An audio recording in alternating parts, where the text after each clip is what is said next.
तो गाइस, क्या आपका भी सपना है कि भाई ये परसेंटेज जो हो वो आपका हो? अभी से लेकर के आपको स्कोर करना है ये परसेंटेज 95%। और सारे बच्चे, चाहे वो किसी भी बोर्ड के स्टूडेंट हो और कोई भी क्लास 10th के हो या 12th के हो, सीबीएसई बोर्ड हो, आईसीएसई हो या अदर स्टेट बोर्ड्स हो, सबके मन में है भाई अभी का सिनेरियो बहुत डिफरेंट है। और एक बड़ा सवाल दिमाग में उठता है कि भाई ये परसेंटेज जो कि हर एक स्टूडेंट का सपना होता है, नॉट ये तो इसको इनकार ही नहीं किया जा सकता, तो सबके मन में होता है यार हम इसको अचीव कर सकते हैं कि नहीं, और वो भी अभी से पढ़ के। जो पहले हुआ सो हुआ, लेकिन अभी से पढ़ करके क्या ये अचीव किया जा सकता है? So the answer is big yes, बिल्कुल हां, आप इसे अचीव कर सकते हो, और वो भी बहुत ही कॉन्फिडेंट वे में। ये मैं आपको कह सकता हूं, आप अपने रूप में आप निकल करके आओगे और बोलोगे yes sir I can do this.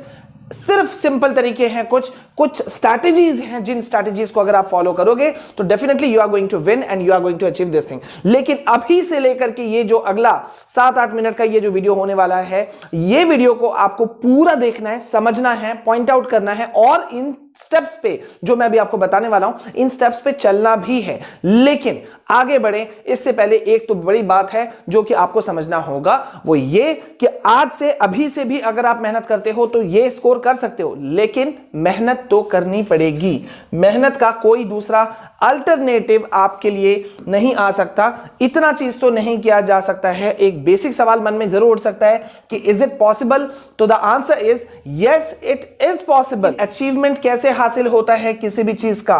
वो तभी है पॉसिबल होता है जब आप कुछ स्ट्रैटेजीज फॉलो करते हो, जैसे कि ये है कि maximum output with minimum input. मतलब ये क्या हुआ गाइस? यहां पे इसका मतलब क्या हुआ कि आप मैक्सिमम आउटपुट, मतलब आप ज्यादा से ज्यादा चीज निकाल ले रहे हो, वो भी थोड़े चीजों को करके। यानी कि इसको मैं अगर इजी वर्ड में कहूं तो पहले यूज होता था हार्डवर्क, बहुत हार्डवर्क करना है, टीचर बोलते थे, पेरेंट्स बोलते थे, सब बोलते थे हार्डवर्क करना है, हार्डवर्क करना है। अब क्या हो गया कॉन्सेप्ट? अब हो गया है स्मार्ट वर्क का, कि मतलब आप स्मार्टली किस तरीके से चलोगे कि यार आप मैक्सिमम आउटपुट निकालोगे। देखो वो जमाना चला गया, बिल्कुल जमाना चला गया कि यार जो घंटों पढ़ेगा वो लाएगा अच्छा स्कोर। अभी ऐसा नहीं है। अब ये है कि आपको पता होना चाहिए कि आपको करना कैसे है, किस तरह से आप करोगे स्कोर। ठीक है, सो यहां पर बड़ा सवाल क्या आता है? सबसे पहले मैंने स्टूडेंट्स को देखा एक सवाल पूछते हुए, I don't know how much I have completed. ये एक बड़ा सवाल है, पता है। अभी से अगर ये हमें स्कोर करना है 95% या उससे ज्यादा, तो यहां पे एक बड़ा सवाल ये होता है, स्टूडेंट्स को पता ही नहीं होता है कि यार वो कहां स्टैंड कर रहे हैं, कितना दूर पे वो पहुंचे हुए हैं, क्या चीज की कमियां रह गई हैं, कहां वो बाकी है। एक्चुअली में देखो, अब आपको कुछ कंप्लीट करना है तो आपको पहले यह तो पता होना चाहिए ना आपने कितना कंप्लीट कर लिया, क्योंकि कहीं ऐसा ना हो कि आप एक ही चीज के रिपीटेशन में बार बार जा रहे हो। अगर रिपीटेशन में जा रहे हो तो आपका सबसे कीमती चीज जा रहा है, और वो कीमती चीज क्या है? आपका टाइम है। देखो जब पता होता है ना यार इतना दूरी पर हम हैं, तो उतने स्पीड से आप चल पाते हो। अगर आपको पता होता है आपके एग्जाम सेंटर की दूरी इतनी है, 1 घंटा की दूरी लगेगी, 30 किलोमीटर दूर है, तो यार आप उससे 1 घंटा से और आधा घंटा 40 मिनट ज्यादा लेके चलते हो, सो दैट कि पता चले कि भाई मैं उतने देर में आराम से पहुंच जाऊं। So same thing goes here as well, कि आपको अपना स्पीड को मेंटेन करके चलना है। अब इसके बाद में जो नेक्स्ट चीज होता है, वो चीज आता है क्या? वो चीज होता है आपका manage your own time table. बहुत सारे वीडियो आपको मिलते हैं यूट्यूब पे, हर स्टूडेंट स्क्रॉल करते रहता है यूट्यूब पे, यार how to get best marks, how to get big marks, how to get big study table, time table, best routine, best time table. आप बहुत सारे चीजें स्क्रॉल करते हो, करो, आपका चॉइस है, बट किसी भी चीज का ओवर होना मतलब वो नेगेटिव जाता है। अभी मैं आपको एक बहुत मोटे तौर पे एक बात बताऊंगा, और आप मेरे से एग्री करोगे तो कमेंट सेक्शन में लिख देना, और इसी जगह लाइक करना, क्योंकि यार ये मैं आपके मन की बात बोल रहा हूं। ठीक है, मुझे अगर रात में पढ़ना अच्छा लगता है तो ये बिल्कुल भी जरूरी नहीं है कि आपको भी रात में अच्छा लगे। अगर आपका रात बेनिफिशियल है आपके लिए तो रात पे जाओ, दिन बेनिफिशियल है आपके लिए, फायदेमंद है आपके लिए तो दिन पे जाओ। हमारा खुद का टाइम टेबल होना चाहिए। This is my life, this is my way of working.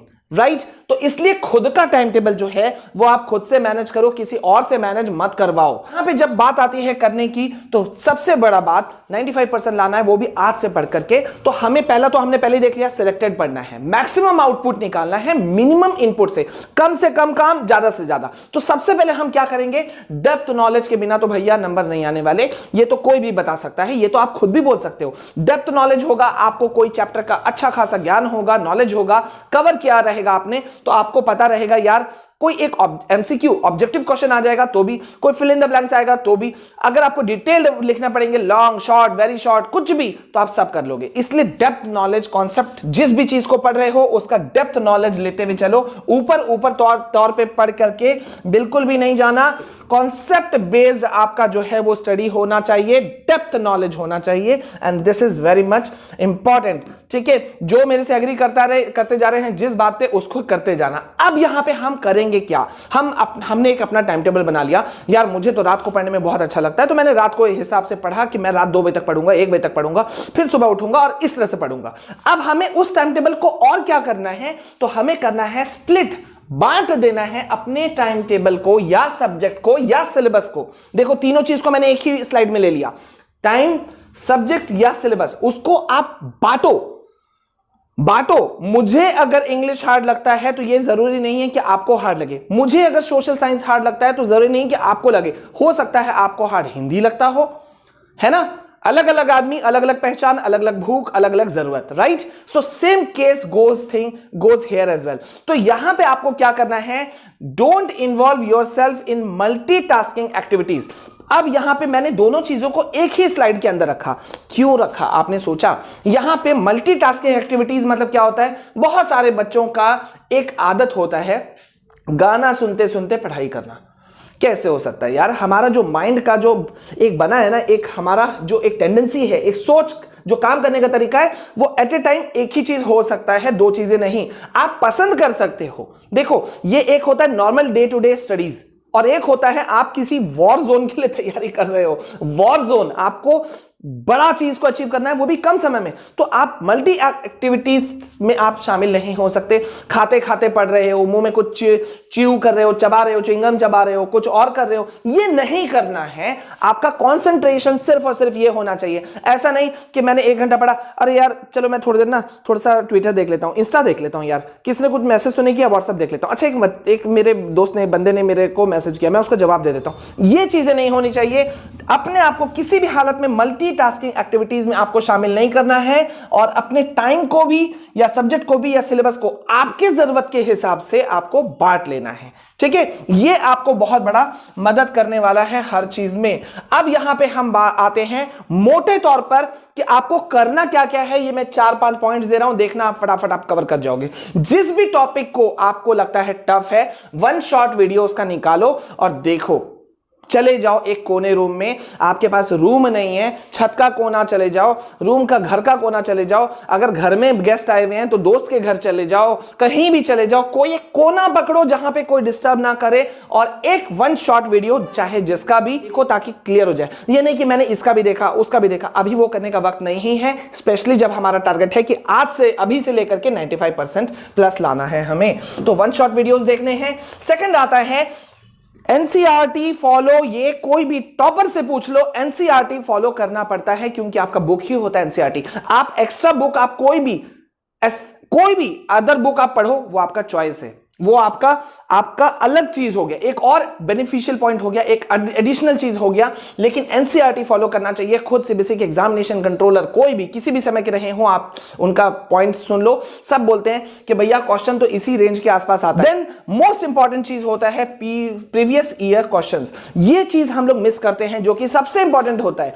पता है क्या, प्रीवियस ईयर के क्वेश्चंस को देखो, पिछले 5-6 साल को आप कवर करो, एक पैटर्न सा दिखता है आपको। आपने ये चीज किया है? अगर हाँ, कमेंट सेक्शन में लिखना, बताओ मुझे प्रीवियस ईयर क्वेश्चंस कैसे होते हैं। आप देखो 2016 में आया है तो 17 में नहीं आया होगा, 18 में आया होगा, 19 में नहीं आया होगा, 20 में आया होगा। देखो आपके लिए ना अलग से कोई कुछ खोज के नहीं लाने वाला। जो एग्जामिनर्स होते हैं, जो क्वेश्चन मेकर्स होते हैं, जो क्वेश्चन पेपर सेट्स बनाते हैं, वो आपके लिए एक नया सिलेबस क्रिएट नहीं करते, वो उसी के अंदर में से आपको निकाल के देते हैं कि भैया हमें भी, कोई भी बोर्ड हो यार, सीबीएसई बोर्ड हो कोई स्टेट बोर्ड हो, सबकी कोशिश ये होती है कि हमारे बच्चे अच्छे मार्क्स लाएं। अब यहां पे एक बड़ा सवाल होगा तुम लोगों का कि यार क्वेश्चन पेपर कहां से आता है, क्वेश्चन पेपर सेट कैसे होता है। इसके लिए मैं एक पर्टिकुलर वीडियो लाने वाला हूं जो तुम्हारी आंखें खोल देगा और कॉन्फिडेंस 10,000 गुना ऊपर उठा देगा, ठीक है। लेकिन वीडियो शेयर करोगे तभी मैं लाऊंगा, और ये वीडियो इसी वक्त शेयर करना है। प्रेस करो बटन और ट्विटर, व्हाट्सएप ग्रुप अपना, या टेलीग्राम, या इंस्टा, या जहां जहां हो सब जगह शेयर कर दो, ठीक है। ओके, तो प्रीवियस ईयर क्वेश्चंस हो गए। अब यहां पे आता है go with sample paper. Sample paper पहले तो सीबीएसई ने अपना ऑफिशियल सैंपल पेपर निकाला। क्यों पढ़ना जरूरी है? जब सैंपल पेपर नहीं आया था तो हम सब चिल्ला रहे थे जल्दी लाओ जल्दी लाओ। क्यों मांग रहे थे? क्यों? क्योंकि सीबीएसई का ऑफिशियल सैंपल पेपर, पहले मैं उसकी बात करता हूं, उसको देखोगे तो आपको एक एग्जाम का पैटर्न समझ में आता है। अच्छा यार क्वेश्चन ऐसा आएगा, इस तरह से आएगा, मोर और लेस क्वेश्चन का मार्क्स यहां से इतना होगा, यहां से इतना होगा, सेक्शंस इतने बटे होंगे, क्वेश्चन का रेंज इतना दूर तक जाएगा, ये समझ में आ जाता है। अब ये समझ में अगर तुमको नहीं आता है, take the help of your teachers, take the help of your seniors, take the help of your elder brother और सिस्टर्स, किसी का भी, ट्यूशन टीचर जिसका भी लेना चाहो उसका हेल्प लो और इस सैंपल पेपर को समझो। और एक बार तुमने सीबीएसई का ऑफिशियल सैंपल पेपर समझ लिया, देन गो विथ व्हाट। अरे यार कोई भी सैंपल पेपर ले लो, कि सैकड़ों सैंपल पेपर्स के बुक्स निकलते हैं, पब्लिकेशंस के निकलते हैं, जो तुमको सब पसंद आता है पब्लिकेशन, उसको लो और उसको स्टडी करो। तो आप उसको उसी टाइम फ्रेम में, 2 घंटे का पेपर है तो 2 घंटे के पेपर में नेचुरल एनवायरनमेंट में घर में प्रैक्टिस करो, देखो क्या चीज निकल करके आता है, ठीक है। सो गाइज यहां पर अब हम एक सीधी सी बात, एक लास्ट पॉइंट में आएंगे, 80-20 प्रिंसिपल, जिसको मैंने पिछले वीडियो में भी समझाया था। उम्मीद है ये चीज समझ में आया होगा। 80-20 प्रिंसिपल पे हमें चलना है और ये बहुत ही इजी है, बहुत ही इंपॉर्टेंट है। क्या है यहां पे? 80-20 प्रिंसिपल कहता है कि कुछ पोर्शन, यहां 80-20 मतलब समझ रहे हो, 80 बड़ा है 20 छोटा है, लेकिन बड़ा इंटरेस्टिंग बात क्या है पता है? कि कुछ पोर्शन ज्यादा इंपॉर्टेंट होता है बाद बचे हुए वाले से। मतलब 20% तुम्हारा जो सिलेबस है, तुम्हारे जो क्वेश्चंस हैं, वो 20% से को जो तुम पढ़ते हो ना, वो 20% 80% को कवर कर जाता है, ज्यादा को खा जाता है। मतलब वो 20% हमें खोजना है, वही मैक्सिमम आउटपुट जो मैंने फर्स्ट स्लाइड में बात किया कि मैक्सिमम आउटपुट होना चाहिए मिनिमम इनपुट से। हमें पता होना चाहिए कि यार ये पर्टिकुलर टॉपिक इस पर्टिकुलर लेसन में इंपॉर्टेंट है, ये लेसन से क्वेश्चन ज्यादा आते हैं, इस चैप्टर से नहीं आते हैं, या 1-2 नंबर के आते हैं। तो ये तुम्हें पता होना चाहिए और यही कहता है ये 80/20 प्रिंसिपल। ही पोर्शन तुम्हारे सिलेबस का 80% का मार्क्स तुमको देके जाता है, तो वो कुछ को खोज के निकालना है। और इस चीज में मैं तुम्हारे लिए एक और वीडियो बनाऊंगा जो तुमको बहुत ज्यादा मदद करेगा, ठीक है। सो गाइज अब हमें बिल्कुल भी नहीं चूकना है और सीधा जाना है क्या चीज के लिए? एकदम अपने मन को लगाओ और आज से पढ़ो और देखना तुम कैसे स्कोर करोगे। और मैं तुमको लगातार चीजें दूंगा, तुमको स्टडी टाइम टेबल दूंगा, तुमको स्ट्रेटेजी वीडियोस दूंगा, तुमको हर चैप्टर के इंपॉर्टेंट क्वेश्चन आंसर्स दूंगा। बने रहो, पढ़ते रहो और बस एक चीज मन में सोचो, टर्म 1 में जो हुआ अब मुझे नहीं सोचना, टर्म 2 को जो करना है वो हमें स्कोर करना है, ठीक है। So all the very best to you, 110% तुम लोग स्कोर करोगे। मिलते हैं नेक्स्ट वीडियो में। This is all from my side. Video को लाइक जरूर करना, शेयर जरूर करना, कमेंट जरूर करना और यार हर ग्रुप में डाल देना। जय हिंद, जय भारत।